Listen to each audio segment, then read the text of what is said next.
En route pour demain. Présenté par Pauline Ducamp sur BFM Business et Tech & Co. Cet intérieur de portière de voiture, ce n'est pas un intérieur comme les autres et ça c'est à cause du matériau qui le compose. Dans ce nouveau numéro d'En route pour demain, on va vous parler ananas, on va vous parler chanvre, on va vous parler de ces matériaux qui permettent de décarboner l'automobile.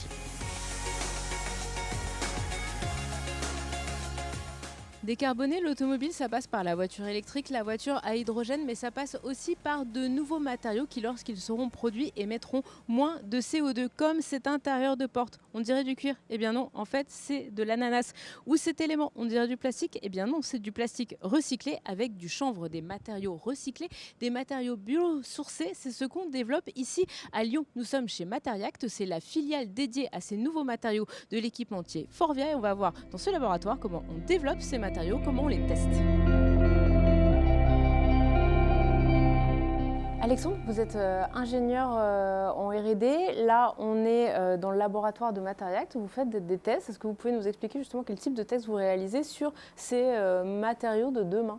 Donc là, il y a un extensomètre qui vérifie le pourcentage d'étirement qu'on est en train de réaliser. Donc quelle est l'élasticité en fait de cette petite éprouvette ? Donc on va pouvoir savoir si c'est plus ou moins élastique. Là, en fait, avec des fibres de chanvre, ce qu'on cherche, c'est plutôt la résistance à la traction. Il ne faut pas justement que ça se déforme n'importe comment pour que dans la voiture, s'il y a des vibrations ou quoi, ça reste en place et que ça ne s'étire pas trop. Et on a aussi d'autres matières qui s'étirent, elles, énormément, c'est ce qu'on leur montre. Là, ça vient de casser. Ouais. Donc ça casse finalement au même moment que casserait un plastique 100% plastique. Oui.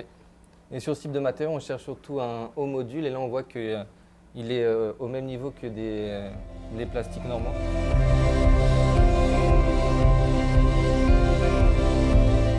Vous voyez à l'instant, les matériaux sont testés comme n'importe quel matériau dans l'automobile. Rémi Daudin, bonjour. Bonjour. Vous êtes le président de Materiact, donc le président de cette société à la fois laboratoire mais qui aussi commercialise ces nouveaux matériaux. On a envie avec vous d'explorer le côté R&D. Comment on conçoit un nouveau matériau comme celui qui permet de constituer mon médaillon de portière ? Alors, ces matériaux-là sont durables, ça veut dire qu'ils ont une empreinte CO2 la plus faible possible. Ça veut dire qu'on ne va plus pomper des ressources pétrosourcées de la planète, on va essayer de récupérer des choses qui ont déjà vécu, on va récupérer de la biomasse qui capture le CO2 de l'atmosphère et avec ça on va faire des nouvelles matières. Mais alors justement, comment vous sélectionnez ? On a du chanvre dans cet élément, on a vu aussi de l'ananas. Comment vous déterminez que l'ananas ou le chanvre, c'est bien et c'est pratique pour faire ces nouveaux matériaux biosourcés ? Alors c'est bien, d'une part à cause des propriétés, puisqu'on a besoin d'avoir ces propriétés mécaniques dans les matériaux et dans les pièces finales, mais aussi parce que ça ne rentre pas en compétition avec l'alimentation humaine, voire l'alimentation animale. Ça doit être des mauvaises herbes en quelque sorte, ou des déchets. Comme ça, on est sûr que ça ne vient pas interférer avec des autres usages. Ça, c'est le premier critère. Ouais. Ensuite, comment vous estimez, parce qu'entre un plastique où finalement la formule va toujours être la même pour concevoir les pièces et un matériau vivant, parce que ça reste des plantes, ce sont des fibres vivantes, comment justement vous déterminez que justement, le chanvre ou l'ananas, c'est le bon matériau en termes de propriété ? Alors, c'est les propriétés mécaniques qui nous intéressent, mais pour atteindre ces propriétés mécaniques, on a beaucoup travaillé avec nos amis les agriculteurs de la coopérative Interval pour savoir la manière de les récolter, la manière de les laisser sur le champ un petit peu pour qu'il y ait des réactions chimiques de décomposition qui se produisent et qu'on aille les rechercher juste au bon moment, qu'on les sèche, qu'on les coupe pour pouvoir atteindre les fibres dont on a besoin pour injecter nos pièces. Combien de temps vous mettez pour développer un nouveau matériau en termes de recherche et vous dire entre l'idée de base et le moment où ça va arriver justement dans une voiture, combien de temps ça met ? Alors l'ordre de grandeur, c'est 1 an et demi. Bon, on essaye désormais d'aller plus vite. Et pour aller plus vite, on va utiliser l'intelligence artificielle. Justement, comment l'intelligence artificielle va pouvoir vous aider ? Eh bien, tout simplement parce que l'intelligence artificielle, c'est quoi ? C'est un processus d'apprentissage. C'est-à-dire qu'on fait toute une série d'expériences avec différentes recettes. On teste les résultats de ces recettes. Les gâteaux, il est plus ou moins bon, il a plus ou moins tel goût. Et du coup, on est capable après de prédire quel sera le goût du gâteau en développant une nouvelle recette. Donc ça nous permet d'accélérer très vite les développements. Le chanvre, vous êtes déjà dans un processus industriel depuis un certain nombre d'années. L'ananas, on sent que aussi là, on est déjà dans le processus industriel. Quels sont les nouveaux végétaux que vous allez mettre sur le marché dans 2024, 2025, 2026 ? Alors, on ne va pas faire toute la série des végétaux. On a déjà fait des études poussées pour connaître les différentes propriétés, pour être certain aussi que ça n'interfère pas avec l'agriculture, avec l'alimentation. Donc c'est nos deux préférés pour le moment. On verra après si on en développe d'autres. Comme ils ont les bonnes propriétés qui sont disponibles dans le monde entier aussi, ça c'est très important parce que nos pièces, nos matières, on veut qu'elles soient disponibles en Asie, en Europe et aux États-Unis. Et ces biomatériaux sont disponibles partout. Donc ça fait partie des critères. Donc pour le moment, on a ces deux-là. On considère qu'ils sont champions du monde, j'aurais tendance à dire. Et donc c'est ceux sur lesquels on travaille. Est-ce que justement, il y a un seuil en termes d'émissions de CO2 où vous vous dites, bien par exemple, là, ça va être très très intéressant parce que ça va permettre de réduire, vous avez des ambitions de faire des matériaux qui vont réduire émettre 85% de moins de gaz à effet de serre. Justement, c'est quoi le seuil, c'est quoi le ratio qui fait que ça, c'est un matériau qui peut être intéressant pour vous ou ça, c'est un matériau qui ne l'est pas? Exactement. Donc on a un minimum. Nous, on est ce qu'on appelle un pure player. Ça veut dire on veut être certain que tout ce qu'on fait, c'est durable. Et donc la limite qu'on s'est fixée, c'est au moins 20% de mieux que tout ce qui existe sur le marché actuellement. Et ça peut aller jusqu'à effectivement 85%. En termes de là, le laboratoire est situé donc, à Lyon. On est dans une zone où il y a une université. Vous avez prévu d'accueillir des startups. Qu'est-ce que vous attendez de ce foisonnement d'idées nouvelles? On attend d'avoir une accélération de la connaissance. On sait que on a recruté une équipe, j'en suis absolument ravi, elle est très performante, elle est très motivée, elle est très qualifiée. On a à peu près 40% de PhD dans l'équipe de R&D. Mais au-delà de ça, on doit travailler avec des universités qui font de la recherche peut-être un peu plus fondamentale, qui ont des approches peut-être un petit peu différentes. Et on essaie d'intégrer tout ça, voir comment on peut accumuler ce genre de connaissances pour aller encore plus loin dans nos recherches. Dernière question, Rémi Daudin. Là, on a vu, donc on a matériaux biosourcés, matériaux recyclés. C'est quoi l'étape d'après dans les nouveaux matériaux, dans les matériaux de demain? Alors, effectivement, c'est très important de voir que la recette pour faire un matériau durable, c'est de prendre des entrants qui n'ont pas d'impact sur la planète, donc des déchets ou des végétaux. Donc là, on va faire une trajectoire d'amélioration de ces matières, mais on va commencer par ça. Après, la dernière étape, ce sera de prendre de la biomasse, des végétaux, de les transformer chimiquement pour arriver jusqu'à la molécule. Et là, on aura des matériaux complètement purs. Mais on n'en a pas besoin au début. On peut réduire jusqu'à moins 85% sans aller jusque-là. Après, ça commencera à devenir un peu plus cher. Merci beaucoup Rémi Daudin d'avoir été avec nous dans En route pour demain. La question du prix, on en parlera en fin d'émission avec Patrick Kohler, le directeur général de Forvia. Mais tout de suite, on va aller voir comment on produit en usine ces nouveaux matériaux.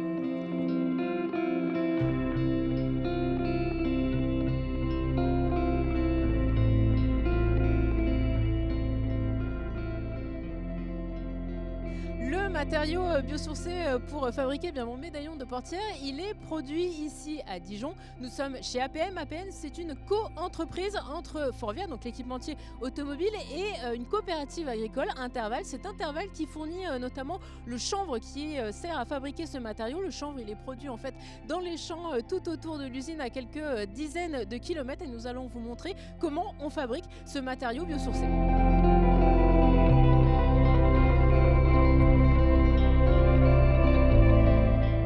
Nous sommes à l'intérieur de l'usine APM. L'usine est en plein fonctionnement, d'où le bruit ambiant que vous entendez autour de nous. Les techniciens sont en train de travailler. On voit des petites billes qui sortent des machines.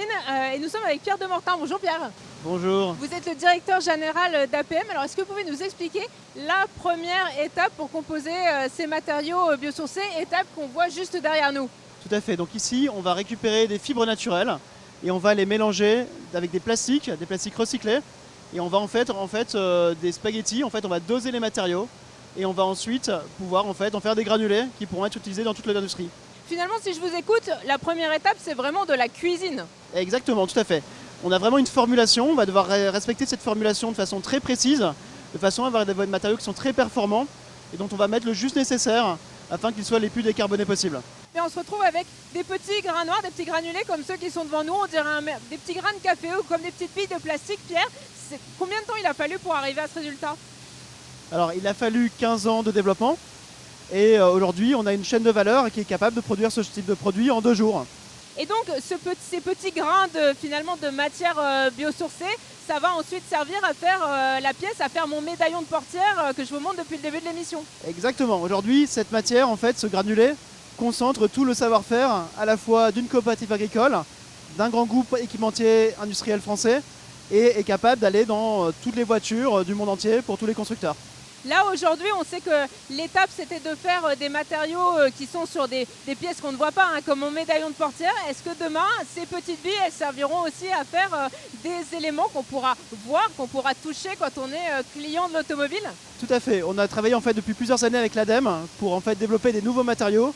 Et donc on va passer de matériaux qui étaient non visibles et structurels à des matériaux qui vont être esthétiques et design. Et aujourd'hui, ces petites billes, elles partent où? Elles partent dans quel pays? Vous les expédiez vers quelles usines? Alors aujourd'hui on exporte dans le monde entier, donc essentiellement en Europe pour l'instant, en Slovaquie, en Roumanie, en Espagne, au Maroc.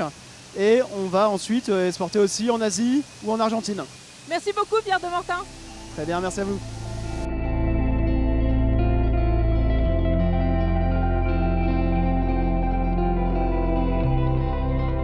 Comme nous le disait Pierre à l'instant, hein, ces grands sacs de matière qui sont juste derrière moi, ces petites billes que vous voyez tout à l'heure, eh bien, elles partent vers des usines automobiles pour fabriquer des pièces comme mon médaillon de portière. Elles vont aussi partir progressivement dans les usines d'autres secteurs industriels. Le but, c'est justement de se diversifier. Quel est le business model derrière ces matériaux biosourcés? On en parle tout de suite dans notre prochaine interview.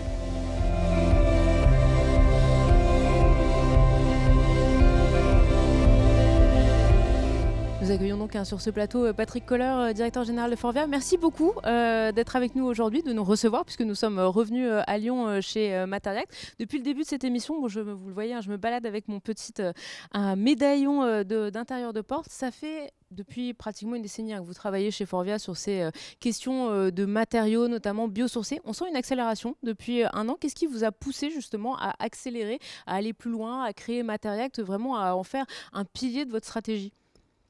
Alors d'abord, bienvenue chez nous.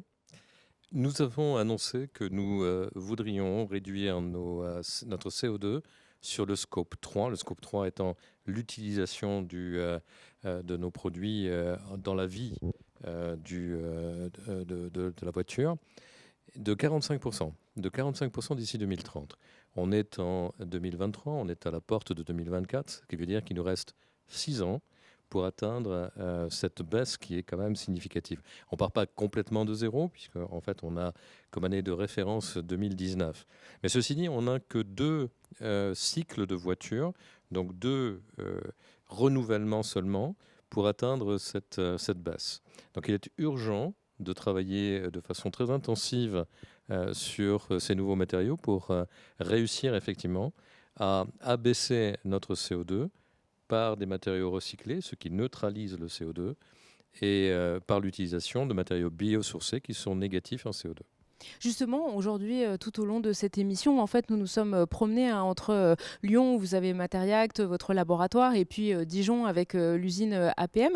On sent justement que c'est vraiment une base et que cette base-là, vous avez envie de la développer ailleurs en Europe, ailleurs dans le monde. Est-ce que vous pouvez nous donner justement les grandes étapes? Est-ce qu'on va retrouver demain un Matériact en Chine, un APM en Chine, la même chose aux États-Unis? Absolument, parce que les besoins sont exactement les mêmes dans les différentes régions où se fabriquent des voitures. Et donc nos clients ont les mêmes exigences. Non seulement il faut que l'on trouve des solutions pour réduire le CO2, mais en même temps, il faut que ces solutions soient abordables. Et c'est là que réside vraiment la complexité et où nous avons une véritable partition à jouer. Il faut que nous réduisions le poids de ce que nous faisons, de ce que nous livrons, pour compenser partiellement le surcoût de ces matériaux. Et il faut aussi que l'on ait des architectures différentes de nos produits pour à nouveau que nous puissions réduire le coût de ces nouvelles compositions.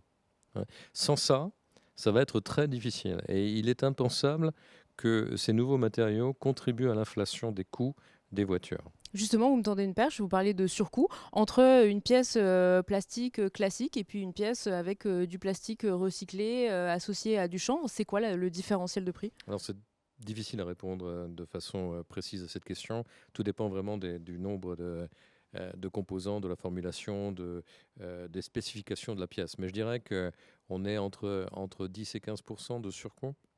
Et vos clients sont prêts à le payer aujourd'hui? Quels sont les constructeurs qui vous disent Banco, moi j'embarque dans cette aventure avec vous? Alors, nous nous sommes donnés comme objectif premier de ne pas demander de surcoût. Donc il faut que l'on se débrouille. Encore une fois, si vous regardez le coût des voitures aujourd'hui, il est inabordable pour la plupart des gens. Hein. Et l'électrification n'aide pas. Donc l'électrification est une couche supplémentaire d'inflation. Ce progrès ne peut pas s'accompagner en permanence d'augmentation des prix.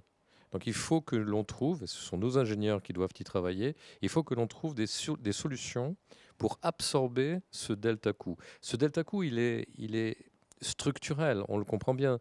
À partir du moment où on va mélanger des matériaux qui viennent de différents horizons que l'on connaît moins bien, évidemment que tout le traitement de ces matériaux pour pouvoir effectivement les formuler finalement, ça représente un coût. Ouais. Ça veut dire que ce coût-là, vous allez vous le prendre à votre charge pendant un certain temps, le temps justement qu'il y ait une massification, que peut-être les commandes soient plus importantes et vous permettent de rentrer dans vos frais, de faire qu'il y ait des économies d'échelle? Alors on va le faire nous, mais on va le faire en collaboration avec nos clients, parce que nos clients vont devoir aussi accepter quelques modifications de leurs spécifications, par exemple, ou des architectures, des composants ou des systèmes qu'on leur fournit. Mais il faut que l'on compense. La masse n'interviendra peut-être pas dans le bon sens, parce que ce qui est compliqué avec ces matériaux-là, c'est la collecte. C'est les volumes que l'on est capable de collecter. Et je crains que ces volumes soient limités. Pourquoi? Parce que vous avez un montant donné de déchets par région et les gens ne vont pas consommer davantage pour pouvoir créer davantage de déchets. Hein. Donc il va falloir être capable de les collecter le plus efficacement possible, les traiter le plus efficacement possible, mais pour être efficace, il va falloir utiliser l'ensemble des déchets correspondant à une molécule donnée. Et donc, vous allez augmenter encore structurellement la variabilité. Je rebondis sur ce que vous me dites à l'instant. Ça veut dire qu'aujourd'hui, est-ce que la collecte est assez efficace? Est-ce que vous travaillez justement, notamment par exemple avec Veolia, pour récupérer des plastiques? Est-ce qu'on récupère aujourd'hui tout ce qu'on peut récupérer ou est-ce que la marge de progression est finalement énorme? Alors bien sûr que non, on ne récupère pas tout ce que l'on pourrait récupérer, et loin s'en faut. Donc la marge de progression existe, mais sur la partie biosourcée aussi, hein, il y a encore beaucoup de potentiel, mais le besoin est immense. Hein. Donc il faut regarder aussi quels sont les volumes liés à la demande. Donc il va falloir qu'on trouve un équilibre, et c'est pour ça qu'il faut être rapide et qu'il faut se mettre en place avec un écosystème performant pour pouvoir répondre aux besoins des clients. L'automobile a cette spécificité que les volumes sont très importants. Hein. On fabrique actuellement 90 millions de voitures dans le monde. Donc vous voyez, ça fait des volumes en tonnage qui sont très très conséquents.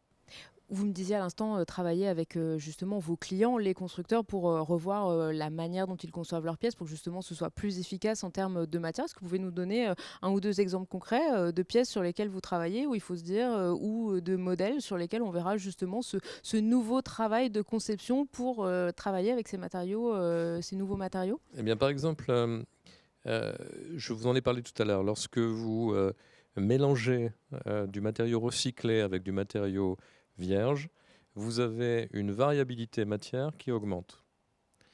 Pour pouvoir fonctionner, pour pouvoir transformer cette matière, il faut que le process de transformation ait une variabilité qui compense cet accroissement. Donc il faut que vous maîtrisiez parfaitement la variabilité de votre process. Si c'est le cas, vous pouvez injecter la pièce qui vous est chère au minimum de la tolérance. Et si vous êtes capable de le faire, vous faites donc une économie de masse. Et cette économie de masse peut être suffisante pour compenser le surcoût de la matière. Donc je pourrais avoir un médaillon finalement beaucoup plus léger. Donc vous aurez un médaillon plus léger. Alors peut-être aussi en conception, pourrons-nous faire des progrès avec des épaisseurs variables en fonction de la mécanique nécessaire. Vous avez aussi remarqué sur votre médaillon que certains défauts sont visibles. Hein, et je pense que les clients, de plus en plus, accepteront qu'un certain nombre de ces défauts soient visibles. Quand vous dites les clients, c'est les automobilistes comme moi ou c'est vos clients constructeurs? Alors, c'est les deux. Hein. Si nos clients constructeurs les acceptent, c'est parce qu'ils savent que leurs clients utilisateurs les acceptent. Et je pense que les consommateurs vont avoir envie de montrer qu'ils utilisent et apprécient, qu'ils font un effort pour le climat en utilisant des matériaux de ce type. Dernière question, Patrick Kohler, on parle beaucoup d'automobile, c'est normal avec vous depuis le début de cette interview. Est-ce que vous avez envie, avec ces matériaux, d'aller dans d'autres secteurs que l'automobile ? Oui, on a déjà des contacts. Il y a un certain nombre de segments industriels qui ont les mêmes soucis, peut-être parce qu'ils ont les mêmes consommateurs aussi à servir. Et oui, nous sommes prêts à fonctionner pour d'autres industries. Lesquels, par exemple ? Je ne veux pas les citer parce que si je les cite, vous allez du immédiatement... meuble, du sport, Alors, j'essaie d'imaginer ce qu'on peut faire avec oui, du plastique alors, aujourd'hui. Du sport sûrement, des appareils ménagers par exemple. Enfin, il y a plein d'applications possibles où vous avez des plastiques avec des spécifications qui sont importantes, qui résistent à la température, qui résistent aux acides, etc. Et pour lesquels notre savoir-faire pourrait être intéressant. Merci beaucoup, Patrick Kohler, d'avoir été avec nous aujourd'hui, de nous avoir reçus chez vous, chez Matériacte. Voilà, En route pour demain, c'est déjà fini. Merci à tous de nous avoir suivis. On se retrouve chaque semaine, le week-end, sur BFM Business et puis en multidiffusion tout au long de la semaine sur Tech & Co. Prenez soin de vous, à la semaine prochaine. En route pour demain, la mobilité sous toutes ses formes sur BFM Business et Tech & Co.